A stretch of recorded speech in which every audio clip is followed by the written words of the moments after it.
Bonjour à tous, nous sommes le jeudi 3 juin, il est 9h34 et ce matin il ne se passe absolument rien. Vous avez le CAC sous vos yeux ici à droite. Bon, on a ouvert un petit peu fort à 6518. On est rapidement revenu sur les niveaux d'hier, autour des 6505. Et puis, le CAC ne bouge plus du tout. On bouge de 5 points, donc bon, c'est pas très palpitant ce début de séance.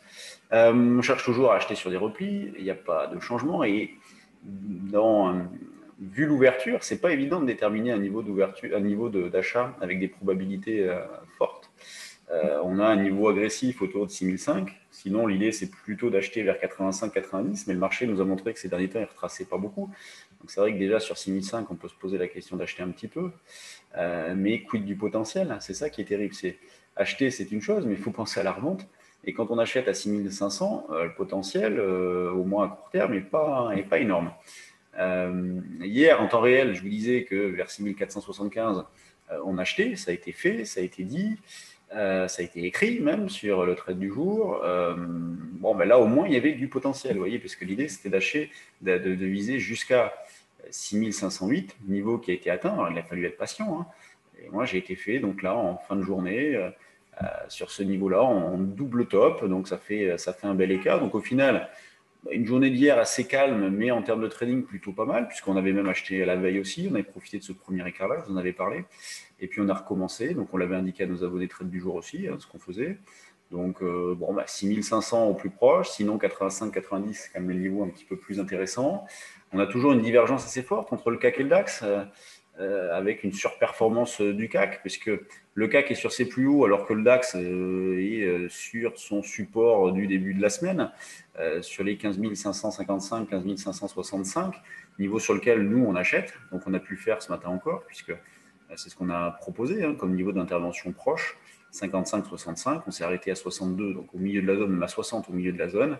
Là, l'idée, c'est de viser 15 006. Et par exemple, hier, sur le DAX, on a évolué même ces 2 derniers jours sur le DAX, on a évolué, c'est extrêmement rare pour le signaler quand même, on a évolué entre 50 points la plupart du temps. Donc sur le DAX, c'est des 3 limites quand même. Donc on a des marchés qui restent toujours très algorithmés, avec des excès. Donc quand ils prennent une direction, ils ne s'arrêtent pas trop de brassage d'intérêt. Et puis quand ils ne bougent pas, ils ne bougent vraiment pas. Ce que nous avons eu sur le DAX, ce que nous avons la plupart du temps sur le CAC aussi, hormis des petits ajustements de position à l'ouverture et puis parfois des petits tirages en clôture, la plupart du temps, c'est quand même assez calme. Donc, pas de changement. On achète sur des replis. Le DAX, je vous l'ai dit, hein, vers 15 555-65. Sinon, un cran en dessous, c'est autour des 15 520. Le CAC, 6005, sinon 85 jusqu'à 75. Moi, je suis placé. Hein. Hier soir, je m'étais mis à 73,5. J'y suis toujours. Si jamais il y a un repli un petit peu plus marqué, je le jouerai. Tout dépendra de l'heure et des circonstances, évidemment. Mais là, si ça se fait dans les prochaines heures, je vais le jouer quand même. Pendant ce temps-là, le Rodol, lui, ne fait pas grand-chose. Mais là, c'est pareil. On arrive à faire du trading de qualité. C'est pas très impressionnant, vous voyez. C'est un petit peu partout. On gagne pas beaucoup, mais on gagne tout le temps et sans stress. Et la phase actuelle, c'est vraiment ça. Pas de stress. Pourquoi? Parce que les marchés sont pas bien violents. Ça gagne tout le temps. Pourquoi? Parce qu'ils sont quand même assez directionnels, notamment les indices. Une volatilité qui n'est pas gigantesque, mais on arrive quand même à faire des choses intéressantes. Et sur l'eurodoll, justement, on achète la zone 1,2160, 1,2180 pour viser un 22,05, un 22,25, jusqu'à, pourquoi pas, après les plus récents, un 22,50, un 22,70. Donc, on travaille toujours dans cet esprit-là. On joue des poursuites de situation, aussi bien au niveau du directionnel que de la volatilité. En ce qui concerne les actions, c'est toujours particulier la situation sur les actions. Je change d'espace de travail avec un manque de relais, avec un manque de conviction. Alors quand on regarde au niveau du CAC, on a les pétrolières qui se sont bien comportées. On a Technip, par exemple, qui a été recommandé par certains cabinets d'analyse. Oui, pourquoi pas, Technip, c'est sûr. Ensuite, vous avez d'autres valeurs comme Carrefour qui surperforme ce matin.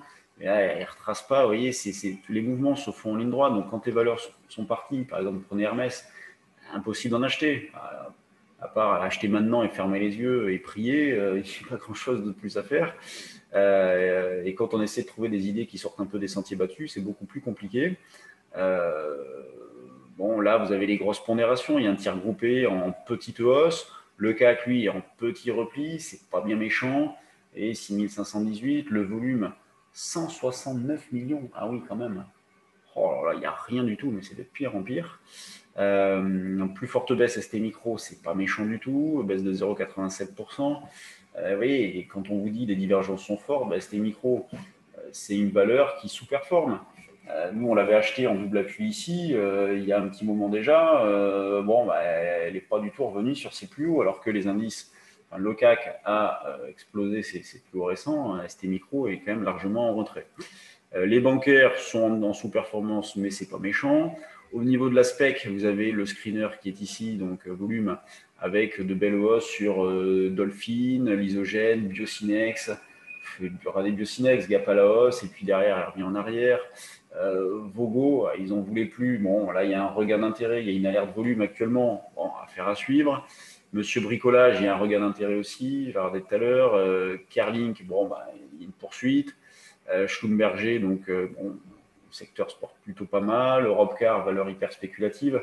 Nous, on en avait fait vers les 0,29,5 du Europcar. On avait donc profité de cette vague de hausse. Après, vous voyez, bon, Morel, pas mal, difficile. À la baisse, on a la TECOR. Voilà, TECOR, c'est de toll. Et puis, vous avez sur les actions certaines tolls. Hein.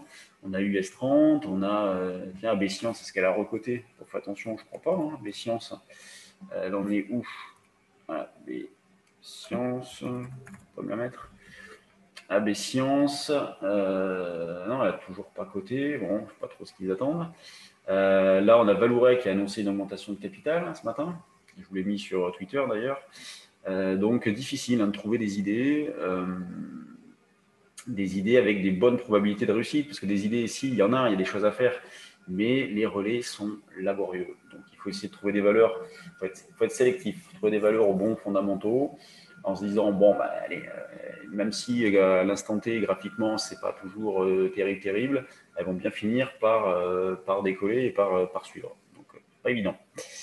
Bon, ben, on reparlera de tout ça demain, puisque le vendredi, c'est notre live de la semaine. Donc, on va se retrouver à 9h30 sur notre chaîne YouTube. Merci à ceux qui ont participé à notre présentation d'hier soir. J'espère que vous y voyez désormais un peu plus clair sur ce que nous proposons, sur qui nous sommes et ce que nous proposons.